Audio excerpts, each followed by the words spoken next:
আমরা বিভিন্ন রকমেরই চচ্চড়ি খেয়ে থাকি, তবে আজকে যে চচ্চড়ি রেসিপিটা আমি নিয়ে চলে এসেছি সেটা একদমই ভিন্ন রকম। আজকে আমরা বানাবো সোনা মুগ ডালের চচ্চড়ি। চলুন দেখে নিই। এদিকে একটা কড়াই গ্যাসে বসিয়ে তাতে দিয়ে দিলাম 1 কাপ সোনা মুগের ডাল। ডালটাকে বেশ লাল লাল করে ভেজে নিয়েছি। এবার একটি বাটির মধ্যে ঢেলে নিয়েছি। খুব ভালো করে ডালটাকে 2-3 বার জল বদলে বদলে ধুয়ে নিয়েছি। এবার প্রেসার কুকারের মধ্যে ডালটা দিয়ে দিলাম। জলটা খুব বেশি দেওয়া যাবে না, তাহলে গলে যাবে। এবার ঢাকাটা লাগিয়ে একটা সিটি আসা পর্যন্ত অপেক্ষা করছি। দেখিয়ে দিচ্ছি, দেখুন কত সুন্দর গোটা গোটা রয়েছে। এবার কড়াইয়ের মধ্যে দিয়ে দিলাম সর্ষের তেল। তেলটা গরম হয়ে এলে দিয়ে দিলাম ইলাইচি, দারচিনি, গোটা জিরে, তেজপাতা, শুকনো লঙ্কা, কুচো করা নারকোল। ভালো করে ভেজে নিচ্ছি। এইবার দিয়ে দিচ্ছি চেরা কাঁচা লঙ্কা। তার সাথে দিয়ে দিলাম কিছু সবজি, আলু, ফুলকপি, গাজর আর পটল।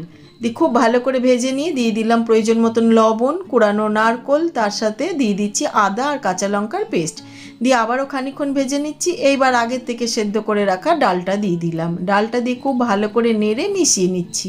হয়ে গেছে। এবার দিয়ে দিলাম অল্প একটু ঘি আর সামান্য একটু চিনি। দিয়ে ভালো করে হালকা হাতে নেড়ে মিশিয়ে নিলাম। এটা যত ঠান্ডা হতে যাবে জিনিসটা তত ঝরঝরে আর শুকনো হয়ে যাবে। ব্যাস রেডি। এবার একটি প্লেটে সার্ভ করে দিচ্ছি।